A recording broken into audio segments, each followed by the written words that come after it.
Welcome to the Motoring Podcast, your weekly discussion of motoring news. This is episode 598 on Tuesday, the 1st of October, 2024. Hello, I'm Alan. Hello, I'm Andrew.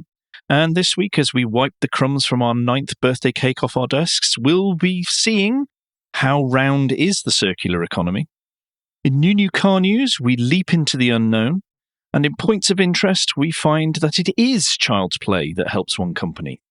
But first, we have a smidgen of follow-up, and we return to another old friend, and this is Carlos Ghosn and Nissan and all that palaver, to put it nicely, regarding how he was arrested in Japan.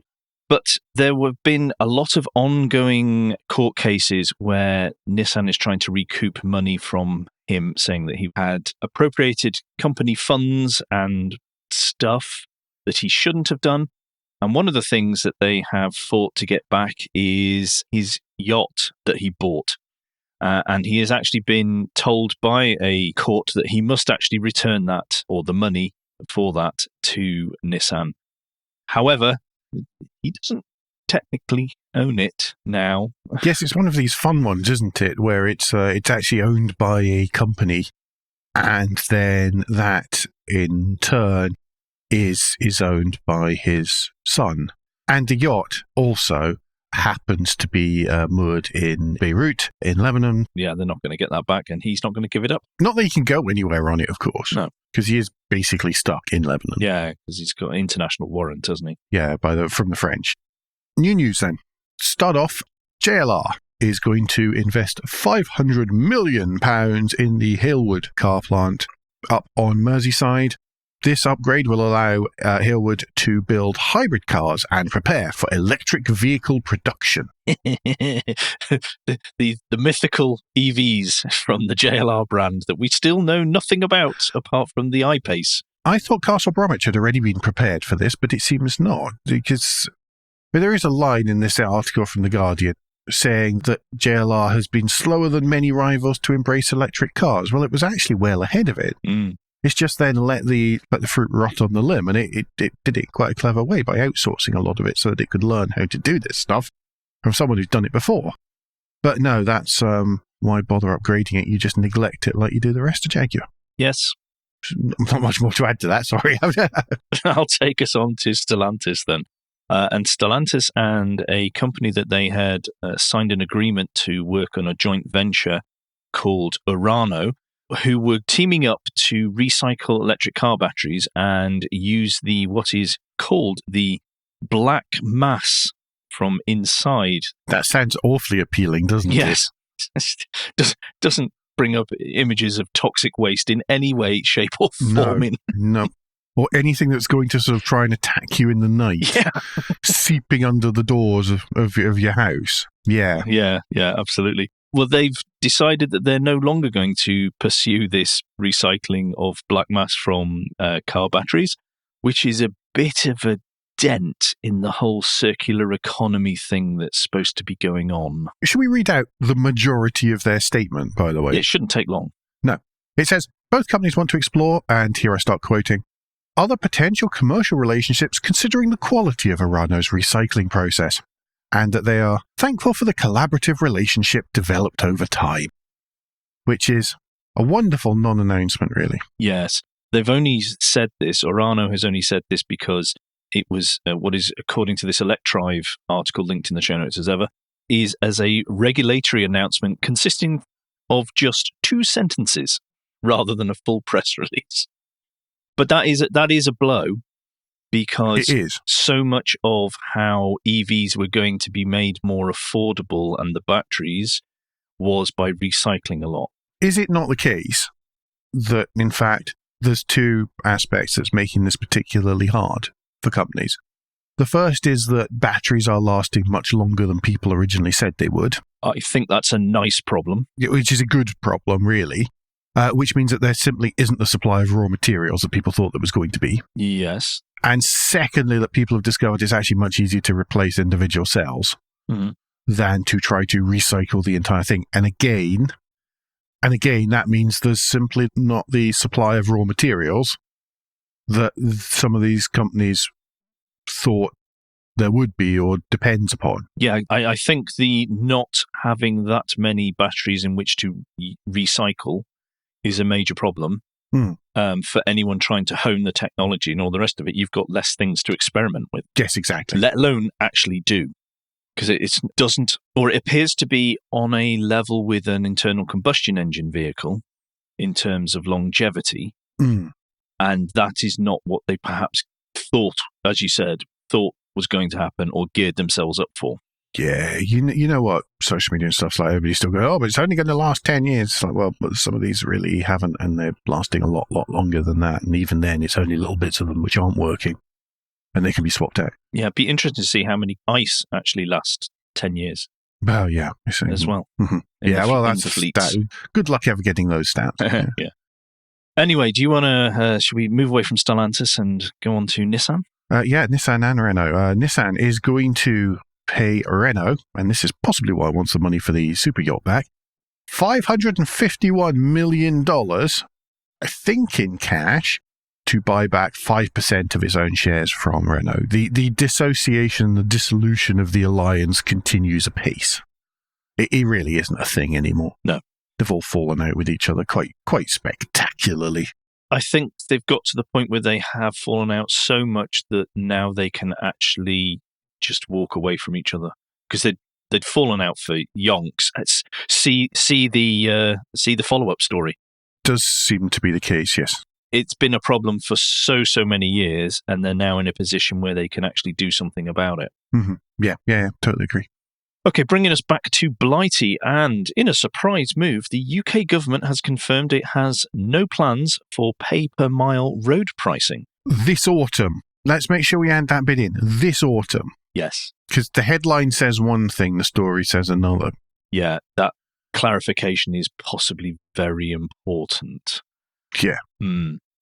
There has been increasing noise after the new Labour government took over to bring in a pay-per-mile.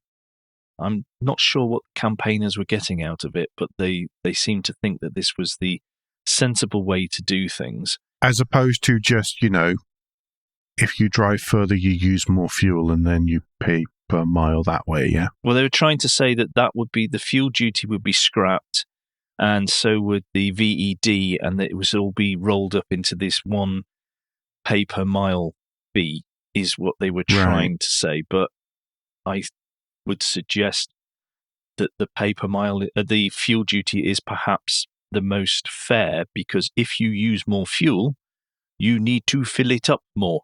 Yes, but then that comes back to our whole, should the VAT on public charging, and then we know how that's going to come back, don't we? Because then they're going to make it so that you pay 20% VAT on electricity across everything. Absolutely, of 100%. Course it is. And it's simple for them to be able to do that, because if you have a home charger, it needs to be a smart one, and most households in the UK are on smart meters as well. They've got all the data from us anyway. Whether or not the meter actually works as a smart meter is, of course, a different matter. Oh, yeah. I do love a smart meter. No, it's the opposite of that. Look, as someone who at one point was vaguely involved with the whole thing, it's a wonder that they actually do anything ever. You mean apart from fall over? Yeah. But that's very interesting that they've declared that this autumn they will not be announcing it. Yes, I mean their actual statement, the part of the statement quoted here in this article from Top Gear is, "We have no plans to introduce road pricing. We are committed to supporting our automotive sector as we transition to electric vehicles in order to meet our legally binding climate targets." Which doesn't really say much other than that first bit about road pricing, which doesn't say anything about pay per mile and all sorts of stuff. Anyway. Do you want to take us to Kia then, if we're talking about how connected things are? Yes. A group of security researchers have been fervently researching security. And one of the things it has found are critical flaws in the way that Kia's dealer portal works. Now, having read through this article from bleepingcomputer.com, I don't know if this is the global dealer portal or if this is the North American dealer portal or what or how. It's a .com. It's a .com. That doesn't necessarily mean anything. it could let hackers locate, steal millions of Kia cars made after 2013 using just the target vehicle's license plate. It wasn't a massively sophisticated attack either, really. No, I mean, there'll be a link to the fullness of this full article, which includes a demo video of kind of how they did it. But it basically means that you can lock and unlock the vehicles, the owners' names, phone numbers, and email addresses are available. They were able to stop and start the cars. They were able to honk the horn. Obviously, where the car was. Sort of things that you do not want anyone to have remote access to, as well as, obviously, data and information, which is just not good enough. Now, to be clear, because they are ethical hackers, they reported this to Kia, who have fixed the vulnerability, and Kia are adamant that this was never exploited maliciously. Often, we are finding out about these problems after someone has reported it to the company and they've fixed it because of NDA timelines and stuff like that. It's fortunately not become common practice that people are announcing it because companies aren't addressing it, which does happen in the tech industry. Yeah, well, it's happened a couple of times in cars so far. Because their concern is for customers and people using the tech. Yeah. This same group, by the way, have found all sorts of other vulnerabilities impacting over in total. Basically, they would be able to remotely locate, disable starters, unlock and start over 15 million vehicles across a whole load of brands across many continents. Wonder whose tech they've all got in them. I'm not even gonna hazard a guess, to be honest. No.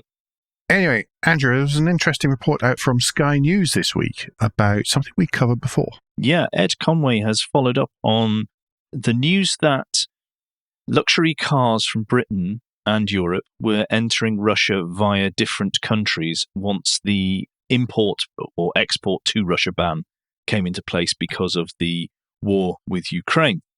Now, he's done a follow-up to this, and he's finding that they are still happening. At the time, the SMMT made it very clear that they were just being sold to states and countries near Russia. They were not selling into Russia, but they're going to the likes of Georgia or Azerbaijan, and then it's being alleged and suggested that they are then taken into Russia and brought in from that.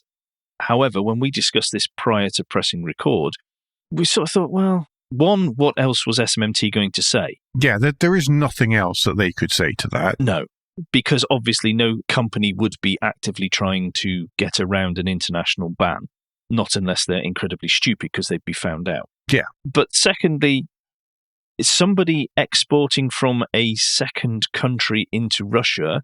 I'm not sure how at fault a car company can be for that. Yeah, exactly. That's the thing. And by the way, I'm not suggesting that. I'm not saying that Ed Conway is suggesting that car companies are helping this in any way. He's not. Whenever you do, no, he very clearly is not doing that in the story, and he doesn't even hint at it really. No, but it's just he's demonstrating a way that Russian individuals and other organizations are getting around such bans. Yes, there's lots of pictures of things, but almost all of them have a number plates around from Germany or from I can't make out all of them, but many of them seem to be German.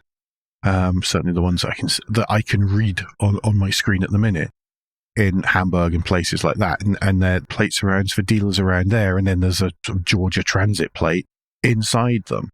So I don't think that stuff's necessarily, they're being sold to a dealer, somebody then goes and buys the vehicle and then ships it out of that country. Yeah. It's a tricky one. I mean, the fact that those ones there is Germany and stuff, but, the exports are straight to Azerbaijan I think it points towards it, but there's no reason not to sell to a dealership in Azerbaijan. Really? Well, what good reason is there, though, that you can... I'm digging myself a hole here, haven't I? It's pretty ruddy obvious, but on the other hand, they are selling to somewhere safe. They are not facilitating the sale into Russia, as far as we can tell. Well, it finishes off this article with the sentence, and I'm going to quote here from the Sky News article that is linked in the show notes. For the time being, policymakers and businesses seem powerless or unwilling to prevent this murky trade. Yeah. Right. Last one before Guilt Minute. Polestar has signed a deal to have code and in-car entertainment, assistance, telematics, software, user experience, and other unspecified cloud-powered digital services, which sounds awful.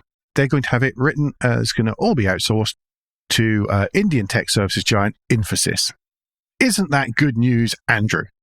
No. No, it's not good news at all. Just for an example, in this Register article, there is a more context section that links to other articles. I'll just read you the headlines of these other articles. INFOSYS CEO promises jobs to 2,000 graduate recruits it has kept on hold for 2 years.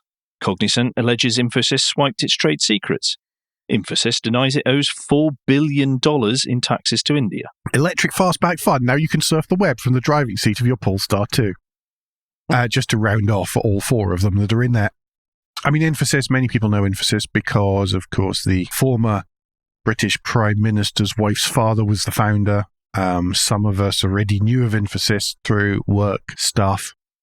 I only hope that Polestar is being very, very clear and clear about its requirements and what its success criteria are. I hope they've got the engineers who can double check what they're being given as well. Yes, and I hope the stuff is going to be checked because experience, everyone. Mm-hmm. Because experience. So that's slightly worrying. I don't know. On the other hand, that might well get it off Android, but I don't think it will. I think it'll still all be heavily Android-based because it'll need to be. Yeah. We'll need to base it on something. But equally disturbing in this article is, and this is one piece of news I had forgotten, but Samsung have teamed up with the Hyundai Group to integrate into the infotainment systems and stuff like that, and that just equally, just like, no, stop it.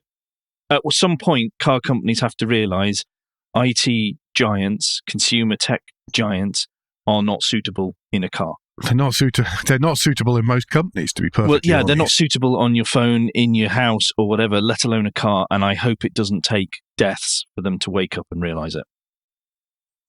And on that cheery note, we end the first part of the show. Oh, boy. We are trying to be upbeat today, by the way. We're just both struggling. Kind of under it. But it is Guilt Minute, so let's have a happy moment. It's the quick break in the show where we ask for a tad of financial support to keep the lights on the hosting running. If you feel the Motoring Podcast is worth a small consideration every month, then you can become a patron. Different levels of patron include different levels of commitment from us to you, including being able to watch the show recorded live. We also have a small range of merchandise in our spring store, from stickers to mugs and t-shirts. If you don't have any spare cash, and we do completely understand, then you can help us by following for free from a podcast player to receive every show as they're released, and by liking and rating the show in whatever way your podcast supplier lets you. If you've done all of that, some of you do, so thank you very much, then the last thing you can do is to recommend us to your friends or colleagues. Yep, thank you everyone that does. Okay, new car news, and this is a little bit thin this week, everyone. Just a warning. Well, the Paris show's coming up, you see. Yeah. If people still have stuff to announce that isn't just a concept or yet another ruddy retro mod yes, of some level of dullness, then they're holding on to it. Yep. So it's all quiet on the new car front. Mm-hmm. But I will open up with Leapmotor, the T03. Now, this is part of the Stellantis brand and is a Chinese city car that's being brought over here and will be sold under the Stellantis umbrella. Therefore, the idea is that your Stellantis dealers will be in a position to handle this vehicle. Yes, so it is going to be made in Poland, by the way, not in China. So whilst it is a joint venture with a Chinese group, it is being built in one of the Stellantis plants in Poland where the 500 used to be built. Yeah. Of course, what Stellantis really needs is another small car brand or another brand full stop. To be fair, the consumer does need an electric vehicle under £20,000 though, please. And that's what this is. It basically is going up against the Dacia Spring.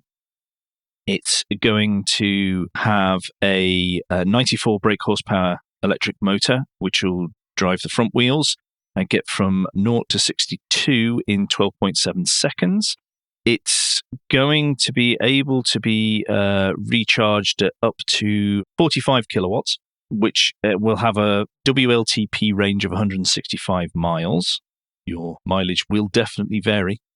Mm-hmm. They say that the urban range, by the way, Leapmotor are very quick to point this out, is 245 miles. Or thereabouts. Yes. The official efficiency is 3.8 miles per kilowatt hour. And like I say, it's going to be just under £16,000. Like the Dacia Spring, though, this is for a bit of a niche target market. You're going to somebody who doesn't need huge range, therefore likely has work and or home charging, is looking for an electric vehicle, new, but at a more affordable rate than what is existing out there, available to buy, now and coming up. There will be more options. Don't forget, there are more options coming around the £20,000 mark for us, which look really interesting and good. And this is a full review from Autocar that we're linking to, and they've driven it around Italy, so it's not a UK spec car. We have to be clear on that as well. And looking at the roads look absolutely beautiful where the photographs have been taken. They do. Well, it is the sort of Italian lakes. They tend to look like that, sadly. But it does talk about the ride quality and stuff like that. I think they'll sell, but it's not going to be the mass adoption type car. I'd just like to say that the fun smiley face described in here, I think obviously Chris Kilmer may well, there are inverted commas, so he's quoting from the press release at that point. It creeps me out. I'm sorry. This thing is so anthropomorphic at the front that it is actually creepy. Oh, it reminds me, there's a cartoon or a kid's car, and it reminds me of that, and I just can't remember what it is at the minute. Well. But yes, yeah, it's not looking like it wants to come and punch you in the face. Like there is a start. That is very true. It doesn't look like it's trying to pick a fight with you, and that's a step up over certainly my cars anyway. Yeah. But do click the link in the show notes and have a read of the full first drive review, because it goes into all as Autocar do now, the full set of things that you would want to learn about, just to see whether this might be a vehicle for you or someone you know. But great to see another car sub £20,000. Thank you. Yes. I noticed there was a quick announcement from Kia this week saying that there's a new over-the-air update being sent out to all the Kia EV9s. You'll remember that people who reviews the EV9 were generally incredibly positive. The only two things they said was, this is awfully big, was the first thing. And the second thing was, goodness me, does it bong at you for everything. And this over-the-air update includes a steering wheel shortcut to mute the speed limit warning alerts. If you briefly nudge over the speed limit, it will still show you the right number, show you what the speed limit should be, of course, because you shouldn't be speeding, but it will stop bonging at you incessantly if you're just trying to sit at the limit and just keep... At what the car thinks the limit is. Yes, at what the car thinks the limit is. Very carefully, having had experience of that and other manufacturers in recent weeks and months. And just on that front, whoever the legislator is who decided that we need to be told that the car is coming up to a bend really needs to be fired into the sun, because, my word, that's dreadful. One, just because of the number of noises you get. I mean, imagine they tried to drive it around Wales or Scotland. What's going to happen there? Second, is no one thinking... Well, I know they're not. Clearly they're not. But we are going to become blind to warnings if we're not already. We're going to become blind to it, and we'll just ignore all of them. And that's exactly the opposite of what these are meant to be doing for us. Yes, exactly. We were discussing this before we started recording. And I was saying about some place I used to go for work, and they had this safety push, these big goal zero safety pushes. And as a result, when you were on the client site, you had to, and you were outside a building, you had to wear a high visibility jacket. What that meant was that basically you became blind to high visibility yellow. Because like you go into the canteen at lunchtime and everybody had walked there. So everybody been outside, and so all it was just a sea of high visibility yellow. And you just stopped noticing it. Well, compliance is not safety. That's the problem. No, well, that's it. But it was a rule, so we all had to do it. Otherwise, you got ticked off. And you got in trouble because the reporting system was via the risk system. And what you actually got in trouble for was the fact that your line manager had to log into the horrible risk system and compliance system.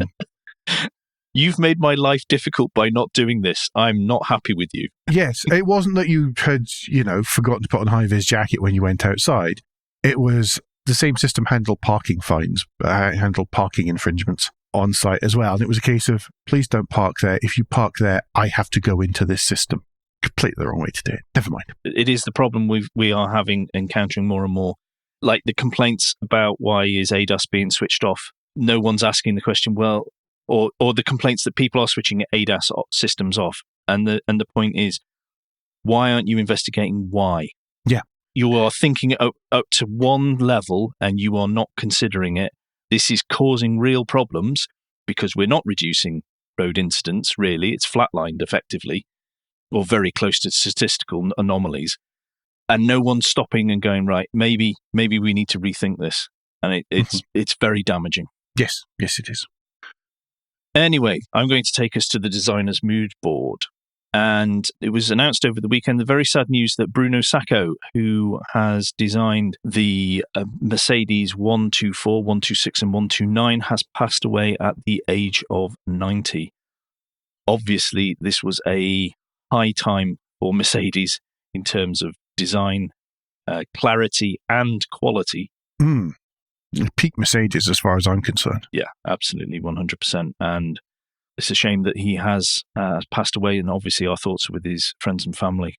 But what a legacy. Yeah, absolutely. The styling direction that we all knew, and to be honest, even pointing towards its previous styling direction, all came under his stewardship. There's lots of very good articles out there. We've just selected for the show notes one from Top Gear, but I read one from Octane that was excellent as well. So do search them out and find out more about him and what he's done. Let's move into points of interest. And this week's lunchtime read is a monster. And a cracker. It is really good. It's by Alex Quanton. It's published by Haggerty. And it's Experimental Creativity, the Early Days of Nissan Design International. And it talks about Nissan setting up its Californian design studio and first people there getting hired and what it was like. And it's a long read. It is most of your lunchtime. Yes. To read this. And plenty of stunning pictures as well to check. There's loads of inside pictures. There's loads of fun stuff. There's concepts. There's cool, rare stuff in there. It has everything that we hope for from a lunchtime read. This is a really good one. Do make a point of reading this. This one's an absolute cracker. Yep. Thank you, Haggerty, for publishing it, really. Yeah, well done. Okay, I'll take us to the list of the week. And from one of our normal outlets, Vulture, we we have a list of the 39 greatest car movies ever made, apparently. Yeah. And yes. Okay, Alan, forget the order some of these are put in. Just pick which one you like, because we both questioned rather loudly before we pressed record the position of several of the movies that are mentioned and some that are not even in at all. Well, you see, I would generally choose ones that aren't in over actually some of the ones that are. I'm going to choose Smokey and the Bandit, which came in at 30th on this list. It's just a good, feel-good movie. If I'm feeling down, it's one of the movies that I watch. It's a lovely, silly, daft thing. Yeah. I would point out, Andrew, what about you? Sorry. Well, it's a bit of a fight again at the bottom end of this list, but it's a bit of a fight, and I think I'll go for, because if I see it on, I'll just sit and watch it through to the end. If you come across it, Gone in 60 Seconds, the one with Nicolas Cage in. Oh right, yeah. Just like to point out that number 24, Taxi, is not the wonderful French film based in Marseille. It is somewhat grittier sounding. It's an Iranian film instead. And yes, it's a revealing, gripping movie. And it's also a great existential take on interiority, whatever that might mean. That's why I said maybe they have a slightly different judging process from how I would. But yes, it's quite a, it's been written by a film critic rather than by a car person. Yes. So which it's would a explain different. The absence of maybe one or two. Yeah. I mean, not great movies, but great car movies. Yes.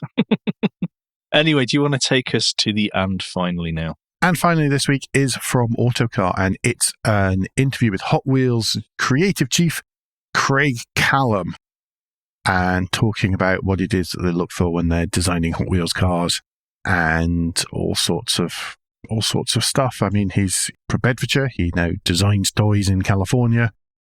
There's worse things than that, I suppose. Yeah, absolutely. Sounds like a very cool job. It does. I do wonder what his relationship is to certain other Callums in the automotive design world, but I don't think it's mentioned in here. No. It's probably no relation whatsoever, by the way. It's probably complete coincidence. Interesting stuff. Obviously, loads of people like to collect Hot Wheels. It is easier. They are easier to store than full-size cars. Yes. That is pretty much it for this week. We do have one parish note. Next week, we are going to have to skip a week. We're just both going to be completely up to our eyeballs in it next week in terms of sort of work and family stuff. We did try to work out the last time we had to do this, and we couldn't remember when it was because it was quite a while ago. If you feel you're missing a podcast next week, do just go back and pick one from the archives and listen to it again. If you just need to hear our voice. Pick a special edition. Do something like that. We promise we're going to make up for this in the coming few weeks, because we have mostly been recording. Well, we've been recording more than one a week when we can, and trying to stack them up to release shortly. We will be back, however, as usual, week after next. Yes. Okay. Apologies if that causes any inconvenience. Yeah, there really is nothing we can do about it. We would much rather have our weekly therapy session with each other. Yes. Than not. Especially if you find out what I'm doing, my word. Yeah, totally. I'll at least just be sitting on an aeroplane. Yeah. Yeah, enjoying the peace and quiet. Moving on from that, don't forget that between now and the next recording, you can give us any feedback, share your thoughts, or show our Motoring Podcast on Twitter and Instagram, on Facebook, and on the contact page at motoringpodcast.com, the hub of all our activities. Thank you to everyone who does. Remember, you can support us financially via Patreon, and please leave a review and rating on Apple Podcasts or however your podcast app lets you do such a thing. Andrew, what's the best way to get in touch with you? I mean, good luck, everyone. The best way to get in touch with me is via walk around and tap him on the shoulder, I think. Yeah, possibly. But if I manage to get online, Mastodon, if you search for Crack Windscreen, I am there, or LinkedIn under my actual name. And Alan, if people would like to get in touch with you and then wait a little while before you can respond, what's the best way for them to do that? Oh, any social media platform used by the over 35s, really. Generally Blue Sky, more than anything else right at the minute. On all of those, I'm at AJP Bradley, that's Bradley. And we'll be back very soon. But until then, I've been Alan Bradley. I've been Andrew Clues. And safe motoring.